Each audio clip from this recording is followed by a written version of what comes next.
অন্তর্বর্তী সরকারের যে বাংলাদেশ বর্তমানে যে সংকটের মধ্যে ধীরে ধীরে নিমজ্জমান হচ্ছে এবং সেটা কিন্তু যথেষ্ট আশঙ্কাজনক এবং যথেষ্ট উদ্বেগের। ইউনূসের বাংলাদেশ চরম অর্থনৈতিক সংকটে, জিনিসের দাম উত্তর বৃদ্ধি পাচ্ছে এবং জিনিসের দাম অর্থাৎ দ্রব্যমূল্য বৃদ্ধি এতটা চরম জায়গায় পৌঁছে গেছে যে জনগণের ক্রয় ক্ষমতা কিন্তু আর সেভাবে থাকছে না। প্রত্যেকটা জিনিস কিনতে গেলে জনগণদের প্রাণ ওষ্ঠাগততে পরিণত হয়েছে। পৃথিবীর প্রত্যেকটি গণতান্ত্রিক দেশ কোনো না কোনোভাবে রাজনৈতিক দিক দিয়ে সম্পর্কযুক্ত, আবার ব্যবসায়িক চুক্তিতে সম্পর্কযুক্ত। গণতান্ত্রিক সরকার ছাড়া কোনো একটি দেশ অন্য দেশের সঙ্গে কোনো অর্থনৈতিক চুক্তি করে না, বাণিজ্যিক চুক্তি করে না, কোনো রাজনৈতিক চুক্তিতে আবদ্ধ হয় না। সেই জায়গায় থেকে দাঁড়িয়ে বাংলাদেশে কিন্তু একটা চরম সংকট। বাংলাদেশে বর্তমানে যে অন্তর্বর্তী সরকার প্রতিষ্ঠিত রয়েছে, সেই অন্তর্বর্তী সরকারের প্রতি বিশ্বের অন্যান্য গণতান্ত্রিক রাষ্ট্রের কিন্তু সেভাবে আস্থা নেই। আপনারা একটা আপডেট পেয়েছেন যে সম্মিলিত জাতিপুঞ্জের একটা অধিবেশন আয়োজিত হয়েছে এবং সেই অধিবেশনে বিভিন্ন দেশের অর্থনৈতিক পরিকল্পনা, অর্থনৈতিক উন্নয়নের ব্যাপারে বিভিন্ন আলাপচারিতার বিষয় রয়েছে। ঠিক সেই জায়গায় থেকে দাঁড়িয়ে বাংলাদেশের অন্তর্বর্তীকালীন সরকারের প্রতিনিধি হিসাবে ডক্টর ইউনূস সেখানে পার্টিসিপেট করতে গেলে রাশিয়ার তরফ থেকে কিন্তু জানিয়ে দেওয়া হয় বাংলাদেশ এই অধিবেশনে পার্টিসিপেট কোনোভাবেই করতে পারবে না এবং রাশিয়া চ্যালেঞ্জ ছুড়ে দেয় যে বাংলাদেশের অন্তর্বর্তীকালীন সরকারের বেস বা ভিত্তি কি এবং এই অন্তর্বর্তীকালীন সরকার পূর্বোত্তন আওয়ামী লীগ সরকারের প্রতিনিধি শেখ হাসিনার কাছ থেকে কি কোনোভাবে পদত্যাগপত্র গ্রহণ করেছিলেন। ফলে আপনারা বুঝতে পারছেন যে অন্তর্বর্তী সরকারের প্রতি বিশ্বের বা বৈশ্বিক বিভিন্ন দেশের কিন্তু সেভাবে আস্থা নেই।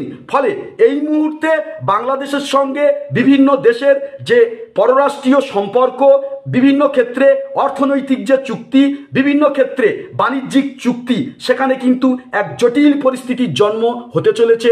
ফলে বাংলাদেশ তার ন্যায্য যে পাওনা গণ্ডা, বাংলাদেশ বিভিন্ন জায়গায় থেকে বিভিন্ন দেশ থেকে যে অতি প্রয়োজনীয় জিনিসগুলো আমদানি করতে পারার যে পূর্ববর্তী যে অধিকার, সেই জায়গাটা কিন্তু হারাচ্ছে এবং বিভিন্ন বাণিজ্যিক কোম্পানি বা বিশ্ব বাণিজ্য বিভিন্ন সংস্থা তারা কিন্তু বর্তমানে বাংলাদেশের সঙ্গে লেনদেন করতে ভয় পাচ্ছে এবং বিদেশের সঙ্গে বাংলাদেশের সম্পর্কের জায়গাটা যত দূরত্বের জায়গায় পৌঁছাচ্ছে, বাংলাদেশের কিন্তু ডলারের পতন সূচিত হচ্ছে।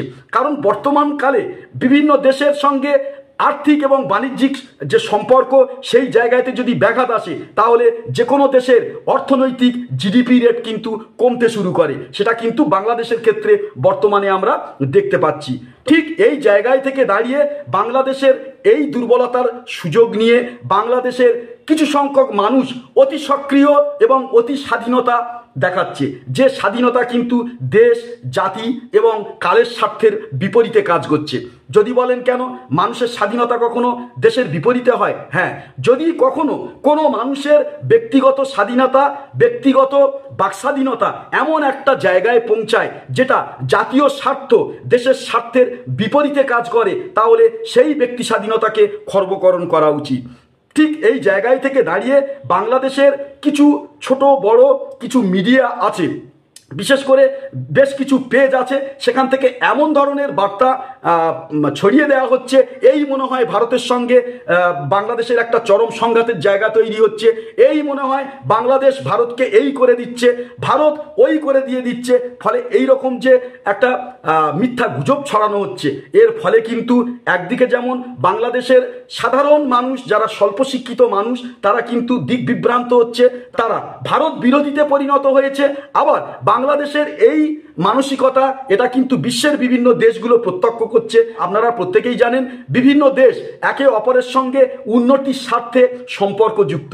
যদি বলেন যে ভারতের তুলনায় মার্কিন যুক্তরাষ্ট্র অনেক ধনী দেশ, ফলে ভারত মার্কিন অর্থনীতি, সোভিয়েত অর্থনীতির উপর অনেকটা ডিপেন্ডেন্ট। আবার রাশিয়া, মার্কিন যুক্তরাষ্ট্রের মতো দেশগুলি তারাও তাদের অর্থনৈতিক উন্নয়নের জন্য বিশ্ব ব্যাংকের উপর ডিপেন্ড করে থাকে।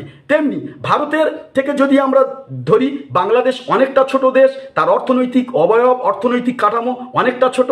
সেক্ষেত্রে বাংলাদেশের উন্নতির জন্য ভারতের অর্থনীতির ওপর কিন্তু ডিপেন্ড করতে হবে, এটা কিন্তু অস্বীকারের কোনো জায়গা নেই। ঠিক এই জায়গায় থেকে দাঁড়িয়ে এই বিরোধিতা, এই যে পারস্পরিক যে ফেক নিউজ, সেটা কি করছে?